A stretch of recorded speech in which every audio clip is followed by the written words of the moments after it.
Presiden Rusia Vladimir Putin berkomunikasi melalui telepon dengan Presiden Amerika Serikat Donald Trump pada Senin waktu setempat. Putin menyampaikan usulan-usulannya soal penyelesaian perang Iran. Informasi itu diungkap penasihat kebijakan luar negeri Kremlin, Yuri Ushakov, melalui telepon dengan wartawan. Ushakov mengatakan bahwa Trump menelepon Putin.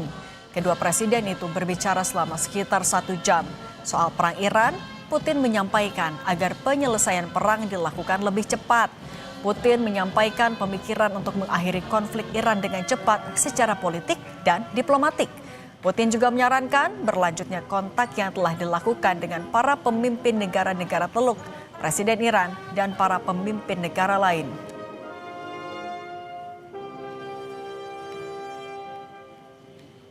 Президент России высказал ряд соображений, направленных на скорейшее политико-дипломатическое урегулирование иранского конфликта, в том числе с учетом проведенных контактов с лидерами стран Персидского залива, с президентом Ирана Пезешкианом, руководителями ряда других стран. В свою очередь, президент США дал свою оценку развития ситуации в контексте ведущейся американо-израильской операции. Dalam konferensi pers di Doral, Florida, Presiden Amerika Serikat Donald Trump menggambarkan percakapan di telepon dengan Presiden Rusia Vladimir Putin sebagai percakapan yang sangat baik. Trump mengatakan Putin ingin penyelesaian di Timur Tengah. Namun Trump menjawab Putin bisa lebih membantu dengan mengakhiri perang Ukraina-Rusia. Yes, I had a very good call with President Putin. We were talking about Ukraine, which is just a never-ending fight. We obviously talked then about the Middle East, and he wants to be helpful. I said, you could be more helpful by getting the Ukraine-Russia war over with. That would be more helpful. But we had a very good talk, and he wants to be very constructive. 1 jam pembicaraan telepon antara Presiden Putin dan Presiden Donald Trump intens membahas penyelesaian perang Iran. Putin ingatkan Trump agar perang Iran segera diselesaikan. Kita bahas bersama mantan Duta Besar Indonesia untuk Rusia, Profesor Hamid Awaludin, dan pakar geopolitik dan keamanan nasional Wibawanto Nugroho Widodo, PhD. Selamat petang semuanya. Selamat petang. Selamat petang, Prof. Oke. Putin memberikan usulan pertimbangan yang tujuannya adalah agar konflik Iran bisa diselesaikan secara politik dan diplomatik dengan cepat. Prof. Hamid, menurut Anda ini sebenarnya adalah sebuah tawaran atau jangan-jangan warning dari Putin? Saya kira ini tawaran ya. Saya selalu melihat perspektif. Kenapa? Ini kan Amerika mencapai titik di mana tidak mendengar orang lain. Karena dia yakin dia bisa bumi hanguskan Iran. Nah, dengan adanya tawaran Putin, ego itu bisa turun bahwa mereka ingin damai sebenarnya. Dia tidak mau mengambil inisiatif menyatakan kita damai atau kita keluar dari Iran. Trump mencapai puncak egonya. Nah, dengan adanya tawaran Putin ini, kita bisa mengharap bahwa penurunan ego itu terjadi. Karena bagaimanapun cara berpikir Trump, Putin itu adalah aliansi Iran. Maka ketika Putin mengatakan begitu, dia bisa persepsikan bahwa Iran ini bersedia bernegosiasi. Tapi dengan kalau kita melihat karakter dari Trump juga, Prof. Hamid, Putin meyakini atau Rusia meyakini pertimbangan ini akan didengarkan oleh Trump. Ya, tentu ada hitungan-hitungan itu. Yang pertanyaan buat saya, tentu Anda ingin bertanya, apa kepentingannya Rusia tiba-tiba mau mendamaikan ini atau minta perdamaian? Secara ekonomis, dengan perang Iran ini sekarang, Putin itu atau Rusia itu diuntungkan karena harga minyak naik kan? Ingat, produksi minyak Rusia itu 12,7% kebutuhan dunia. Jadi dengan perang ini naik, mestinya dia beruntung kan? Okay. Tapi ada hal lain yang harus kita hitung dari sikap Rusia. Pertama, itu adalah ekspornya ke negara lain terutama gandum. itu sekitar 14% kebutuhan gandum dunia disuplai oleh Rusia. Dengan adanya perang ini terganggu ekspor mereka ke tempat lain. Di atas segalanya, Rusia itu menganggap Iran sebagai strategic alliance, strategic partner di Eurasia, Euro and Asia. Kalau perang ini berlanjut, bagaimanapun itu akan mengganggu Rusia karena Iran adalah strategic alliance-nya di kawasan Asia dan Eropa. Oke. Jadi saya melihatnya dari perspektif ini bagus, ada chance-nya untuk kita hentikan perang. Karena keberlanjutan perang ini akan membawa dampak kemana-mana. Oke. Oke? Tapi berarti ada faktor ekonomi jadi pertimbangan dari Putin. Tapi kalau Mas Wibawanto Anda melihatnya, ini kan diinisiasi oleh Amerika Serikat. Apa yang diharapkan oleh seorang Donald Trump menghubungi Putin membahas soal Iran? Ya, jadi pada prinsipnya komplement dengan apa yang Prof. Hamid tadi sampaikan ya. Jadi makna pertama itu yang saya bisa berikan adalah ini menunjukkan bahwa perang ini telah naik ke tingkat global. Jadi harus diselesaikan oleh great powers yang terlibat. Itu poin satu. Poin kedua, Rusia itu ya seperti dibilang oleh Prof. Hamid, itu mempunyai 3 kepentingan strategis di sini. Rusia itu tidak mau sampai konflik meluas sehingga stabilitas di Eurasia terganggu. Contohnya ya, jika ini meluas ke Teluk Persia, akan mengganggu jalur energi global, ya bisa bukan hanya menang untuk Rusianya, tapi bisa loss-loss semuanya nantinya, karena bisa menarik keterlibatan NATO. Itu poin satu. Poin kedua, itu seperti tadi Prof. Hamid sampaikan, Iran itu adalah strategic alliance Rusia. Jadi sebelum ada pembicaraan telepon ini, sudah ada intelligence yang berkomunikasi di balik layar. Nah, di sini Rusia adalah strategic partner yang mempunyai kerjasama di 3 pilar. Yang pertama adalah teknologi militer, keamanan, dan juga energi. Nah, jadi Rusia itu tidak mau konflik ini akan berdampak negatif juga ke Iran. Nah, sehingga diplomatic discussion nanti itu akhirnya akan membawa agenda-agenda yang favor kepada Iran karena dimediasikan oleh Rusia. Yang terakhir ini memperkuat posisi Rusia sebenarnya sebagai global mediator, di mana akhirnya Amerika bersedia untuk melakukan negosiasi melibatkan great power lainnya. Nah, Amerika Serikat Mas Wibawanto, tapi Mas Wibawanto, ketika Trump juga menyindir, justru di telepon itu juga menyindir soal perang Ukraina dan Rusia. Nah, seberapa jauh Trump akan mempertimbangkan usulan dari Putin soal Iran? Ya, pada prinsipnya yang pertama itu ada tujuan politik Presiden Trump sejak awal yang tadi disampaikan oleh Prof. Hamid, jelas mengganti rezim dalam waktu cepat. Ternyata itu tidak tercapai di hari ke-7, itu poinnya.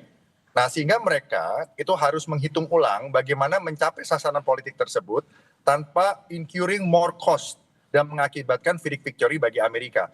Nah, kalau dimasukin di situ agenda mengenai Ukraina, itu nggak apa-apa, itu bagian dari negosiasi. Tetapi yang diutamakan adalah apa yang Amerika mau dari masalah Iran ini dan tidak losing face gitu ya, dan akhirnya bisa terbentuklah suatu kondisi yang win-win buat Amerika, buat Israel, buat rakyat Iran, buat tim yang ada saat ini, dan juga buat great powers lainnya, dan termasuk juga untuk negara-negara teluk lainnya yang pasti tidak baik juga efeknya jika mereka terlibat terlalu jauh gitu, apalagi dengan resiko NATO bisa terlibat. Ini skenarionya bisa menjadi deeskalasi 40% katakan begitu ya, atau menjadi perang regional yang menyebar sampai 40-50%, atau menjadi perang dunia 10-20% kemudian gitu kalau berkembang. Jadi Amerika dan Rusia mempunyai kepentingan jangan sampai menjadi tidak terkontrol gitu, Prof. Oke, jangan sampai tidak terkontrol, makanya butuh negara-negara adidaya untuk turun tangan. Nah, kalau Prof. Hamid, menurut Anda sebenarnya apa yang akan bisa dilakukan oleh Putin ketika permintaannya tidak dilakukan oleh Trump? Tapi jangan jawab dulu, kita sambung lagi sesaat lagi usai jeda, tetap bersama kami di Kompas Petang. Kita lanjutkan juga dialog bersama dengan Prof. Hamid Awaludin dan Mas Wibawanto Nugroho. Prof. Hamid, kalau misalnya memang yang disampaikan oleh Putin masih sebatas tawaran, tapi jelas Rusia punya kepentingan. Kalau diabaikan oleh Trump, apa yang akan dilakukan oleh Rusia? Pertama, ya, itu Rusia juga akan mengatakan jangan Anda mendesak saya menghentikan perang dengan Ukraina kalau begitu. Sebenarnya apa yang ditawarkan oleh Rusia ini win-win solution terhadap dua hal. Hal yang terjadi di Iran dan hal terjadi di Ukraina. Mestinya cara berpikirnya Trump adalah sekali merengku dayung 30 lampaui. Mestinya ya. Yang kedua, mestinya Amerika rasional dalam kalkulasi dalam perang ini. Kalau perang ini berlanjut, maka yang menderita pertama itu selain Amerika adalah aliansinya di Timur Tengah yang secara de facto sudah diserang oleh Iran karena pangkalan-pangkalan militer. Sehingga aliansi atau teman Amerika di negara Timur Tengah itu sudah berpersepsi bahwa sebenarnya Amerika gagal melindungi kita karena buktinya kita diserang. Nah, kalkulasi yang rasional ini mestinya menjadi dasar Trump untuk bernegosiasi seperti skenario yang dibuat Rusia. Otherwise, perang ini akan melahirkan konfrontasi zero sum game. Dan ini sudah bereskalasi. Buktinya Australia. Apa urusannya Australia terlampau jauh kan? Tetapi ini adalah pertanda kalau tidak segera dihentikan, maka perang ini tidak bisa terhindarkan dari eskalasi. Oke, kalau Ya, tidak terhindarkan, itu. saya juga minta tanggapan dulu dari Mas Wibawanto. Kalau tidak terhindarkan, apakah menurut Anda, Mas Wibawanto, mungkinkah Rusia menurunkan pasukannya kalau melihat karakter dari Rusia dan juga Putin?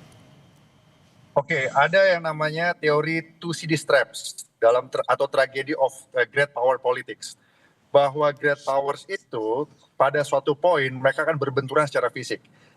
Jadi kesempatan untuk menyelesaikan secara damai pendekatan diplomatik politis saat ini adalah pertemuan pertama untuk menghentikan proses eskalasi yang menjadi tidak terkontrol. Itu poin satu. Poin kedua, masing-masing pihak, khususnya Presiden Trump sekarang, itu harus kembali kepada perhitungan ulang dalam strategi kalkulus pelaksanaan perang di Timur Tengah saat ini. Seperti yang disampaikan Prof. Hamid tadi. Apa untung ruginya dengan kemungkinan-kemungkinan yang pertama adalah 40% menjadi eskalasi kalau ini berhasil negosiasinya, atau kalau tidak berhasil 40-50% menjadi perang di Timur Tengah yang berkelanjutan, bahkan melibatkan daerah-daerah seperti Irak, seperti Syria, seperti Libanon, di mana banyak sel-selnya Iran di situ. Atau yang ketiga akan memuncak menjadi perang dunia gitu. Nah, menjadi tidak terkontrol. Misalnya Rusia sudah masuk, nanti sebentar lagi NATO masuk. Memang dibilangnya hanya untuk melindungi negara-negara teluk di situ, untuk menyediakan early warning system. Tapi sebenarnya ada keterlibatan lain yang tidak terlihat secara publik. Jadi ini harus dipahami betul oleh pemimpin Amerika, Israel, dan juga Iran. Dalam hal ini juga oleh Putin. Tapi Mas Wibawanto, sebenarnya masih memungkinkan nggak negara-negara besar itu, termasuk ya negara-negara yang terlibat, masih mengakhiri ini dengan duduk di meja bersama lewat meja perundingan diplomatik? Nah, justru poinnya itu sekarang. Jadi kalau dalam perang itu, Mbak, ya kalau kita tidak bisa menyelesaikan 7 hari ya, bukan berarti itu bisa selesai di hari ke-8 atau 9 gitu. Karena efek hitungannya itu konsekuensial. Jika kita tidak bisa menyelesaikan di hari ke-7, mungkin harus hari ke-70. Kalau di hari ke-70 kita nggak bisa menyelesaikan, mungkin ke hari 700. Seperti itu ya Prof ya. Karena efeknya itu kalau salah melangkah, itu sangat strategik gitu loh. Nah sekarang tuh penting, makanya kesempatan untuk berdiskusi ini, untuk bernegosiasi ini yang sudah diinisiasi oleh badan-badan intelijen baik Amerika dan Israel dan juga Iran dan juga Rusia, itu harus dimanfaatkan betul oleh image pertama dalam international politics, yaitu presiden itu sendiri memimpin. Domestic politik di Amerika saya yakin mendukung perdamaian, karena kalau sampai perang berlanjut di mid election Amerika, November 2026, udah pasti Presiden Trump itu pasti Kongres diambil alih oleh Demokrat, dan kemungkinan besar Presiden Trump juga selesai impeach gitu. Oke, tapi kan ini kalau kita baca juga sikap dari masing-masing. Garda Revolusi Iran bilang kami yang akan menghentikan ini, kami yang tahu kapan ini berakhir. Amerika Serikat juga kekeh mereka hanya bisa menghentikan. Prof. Hamid, dengan sikap yang sama-sama keras ini, dan kemudian ada Putin memberikan masukan, siapa yang harusnya mengalah, menarik diri dulu? Jadi gini, semua pihak yang terlibat perang memiliki harga diri untuk berhenti. Itu dulu. Apalagi kalau masing-masing pihak punya kemampuan berperang, termasuk Iran. Jangan salah ya, Iran itu memiliki kemampuan perang, selain teknologinya, juga semangat tempur para prajuritnya. Makin lebih tinggi semangat tempur perang prajurit Iran daripada prajurit Amerika. Karena Amerika hanya mengandalkan teknologi persenjataan. Ya, sekarang ada pihak ketiga yang bernama Rusia mau ikut. Mestinya kedua-duanya itu saving face, ya, lowering their ego, karena mereka mestinya berpikir rasional, ini kesempatan. Dua-duanya sebenarnya sadar bahwa perang ini merugikan, ya, dua-duanya sadar. Tapi kan ada ego, ada rasa nasionalisme, ada rasa feeling of being treated unjustly, diperlakukan secara tidak adil dan sebagainya. Nah, saya melihat ikhtiar Trump ini adalah mediasi atau jalan tengah untuk menurunkan ego kedua pihak. Yang kedua saving face. Yang penting ini saving face ini, bahwa kami tidak mengalah, kami tidak menyerah, kami tidak menyerahkan diri dan sebagainya. Itu yang penting kedua pihak. Nah, peranan Trump sangat krusial di sini untuk menurunkan ego dan menyelamatkan muka masing-masing pihak. Oke, menahan diri dua-duanya harus bisa. Bagaimana bisa mengakhiri ini di meja diskusi? Terima kasih Prof. Hamid Awaludin, mantan Dubes RI untuk Rusia, dan Mas Wiwibawanto Nugroho, pakar geopolitik dan keamanan nasional. Terima kasih sudah berbagi bersama kami di Kompas Petang. Sehat selalu semuanya. Terima kasih.